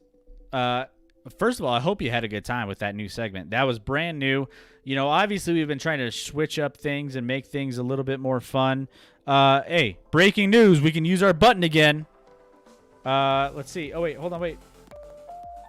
Oh, I don't have it activated. Hold on. Give me 1 second. Don't go anywhere. I assumed you've already played it. Oh, no, I didn't. And here's the thing. I'm going to now. Okay. We have breaking news. The Phoenix Suns have advanced to the NBA Finals. they're done. They have defeated the LA Clippers 130-103 in Game 6 behind a 41-point effort from Chris Paul to advance to the NBA Finals. So the Suns, they're in. They're done. The Valley of the Rising Sun is going to be representing the Western Conference in the finals. Yeah, Chris Paul, 7 of 8 from 3 tonight. So don't know if you can rely on that. He's a great mid-range shooter and solid from 3, but not quite a 7 to 8 guy. But regardless, putting up a 130 spot in a clinching game on the road against a Clippers team that kind of just dominated you in Game 5. Well done there. Really, no one else played like out of their minds outside of Chris Paul. Chris Paul was it. And, you know, Paul George struggled like we kind of talked about. Reggie Jackson, who's been playing well, 4 of 12, couldn't get things going. Marcus Morris led them in scoring with 26. Played really, really well. But otherwise, they couldn't get a lot going. I mean, you think about the Clippers, they ended up without Kawhi. Zubac didn't play. I struggle to say his name. Zubac, whatever his name is, didn't play in game 5 or 6. They were without their other center that I'm drawing a blank on right now. Stupidly, that was with the Thunder originally, and then with some other teams like Toronto last year. Serge Ibaka? Ibaka. Yeah, Ibaka's been out. So I have way more respect for the Clippers this postseason than I did last postseason. Listen, they lost to the Nuggets after being up 3-1, but they seem kind of soft. And I didn't watch tonight's game where they got blown out, so that's tough for me to judge. But otherwise, they were the opposite of soft this season. Ty Lue is clearly a really, really good coach that they should hold on to moving forward. Yep. We'll see what happens with Kawhi and everything like that with Paul George. But the Phoenix Suns, who haven't made the playoffs in forever, and none of these guys outside of basically Chris Paul have any postseason experience, and he's never made a final, are headed to the NBA Finals and going to be favorites. They're going to be favorites. Well, especially with all the injuries to Trae Young and also Giannis, who potentially could not be back in this entire NBA playoff. So crazy to think about that we have the Phoenix Suns, man. Like, of all the teams, if you bet on the Phoenix Suns early on to win, and this was preseason, if you're a Phoenix Suns fan and you were, just throwing out some darts on the dartboard, hey, betting wise, you're looking in great shape. So congrats to you guys, because you have a really, really good shot at this point. But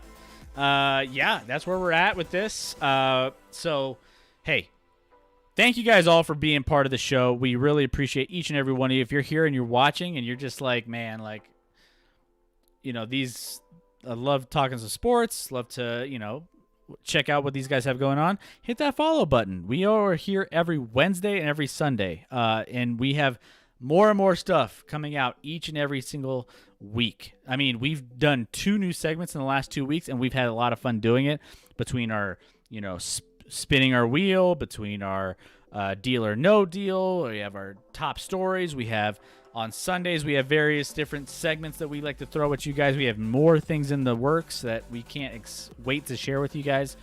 We do this, guys, for all of you. So if you're here, make sure you're hitting us up in the chat. Make sure you're hitting us up with that follow button. It means a lot to us, and we love each and every one of our lab rats that come in and join the show. So thank you so much for being part of the show on a Wednesday night. We're here to get you halfway through the week, and I hope we did that for you. I hope we provided a little bit more of fun, entertainment, some information, some news, get you more educated on the sports side of things. If you maybe are not familiar with some of these things, those are all the things that we strive to do each and every week for you. So thank you so much. Scotty, do you want to leave anybody leave the show with anything else?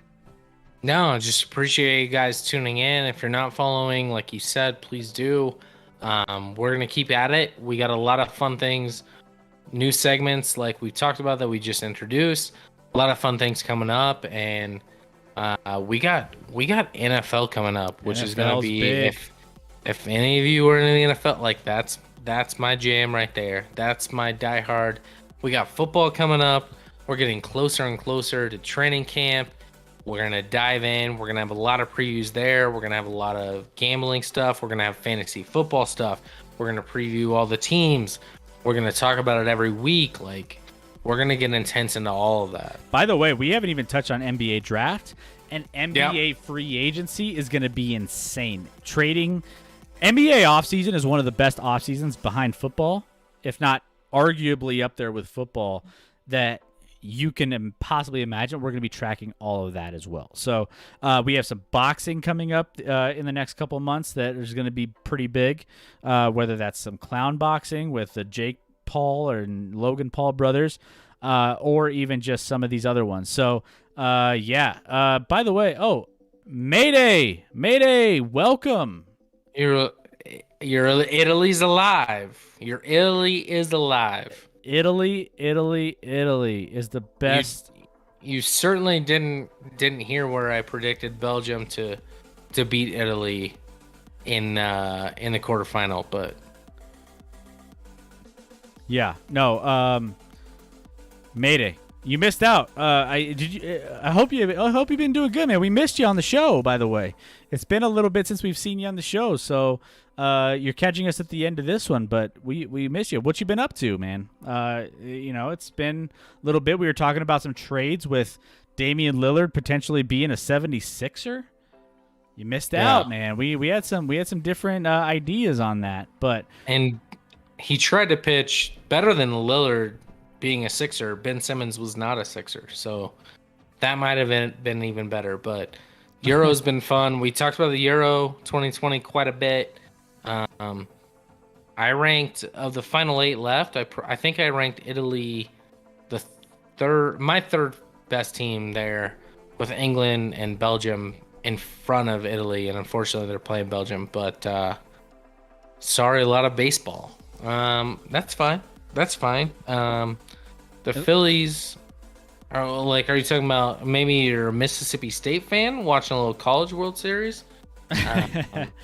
But the Phillies are trying to sort of hang in there, right? they're trying. They're 37-41. They're not playing well recently, but way to keep the faith alive, Keep hope alive with the Phillies. They're not done. To be fair, they're only 5 games out of your New York Mets for first in the division. They're in the right division to make a move, because that division it's not guaranteed. Garbage. Mayday, if you're playing baseball, which it sounds like you are, you have some late games. You better be smashing the ball out of the park each and every single game, right? You're representing the Action Lab strong when you're playing baseball, right? I hope so.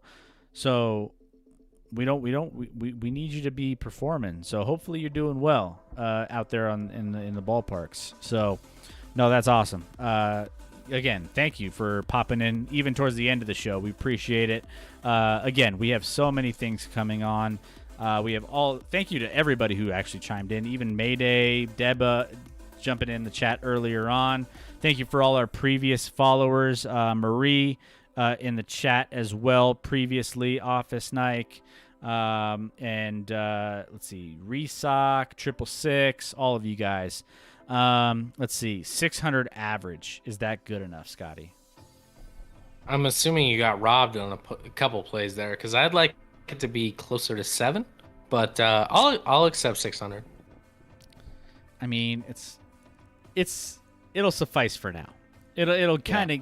I mean, we're kind of greedy here on the Action Lab. There, Mayday. We like a little bit more production from you.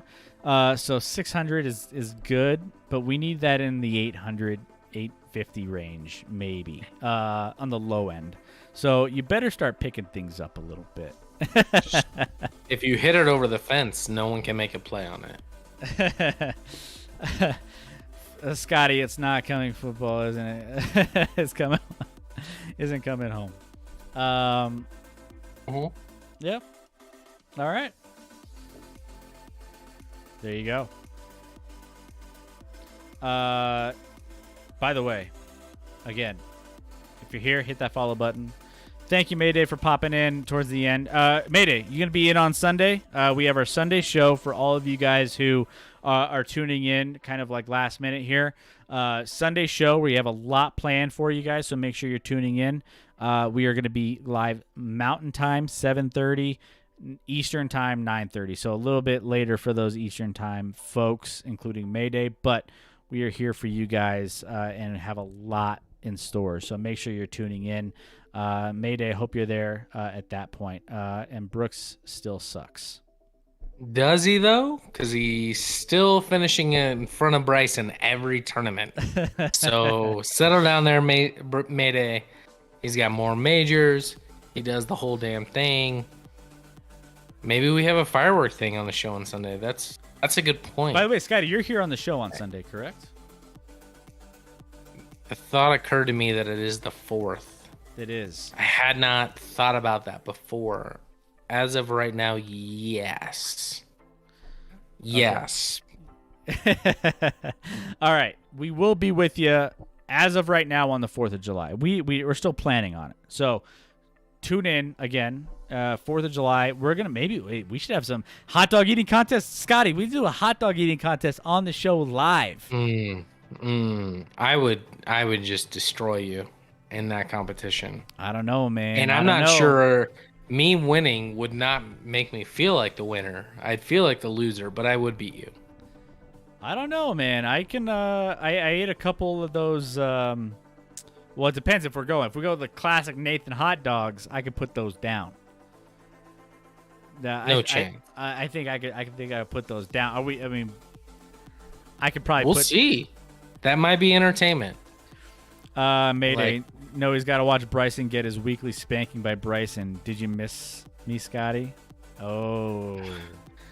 I would love to see the last time he got spanked by Bryson. Like, when did Bryson finish in front of him in the tournament? Like, goodness gracious. Bryson, you know what I remember about Bryson? Him being the leader in the PGA Championship in the final round and then absolutely blowing up and destroying. Like, he choked so bad.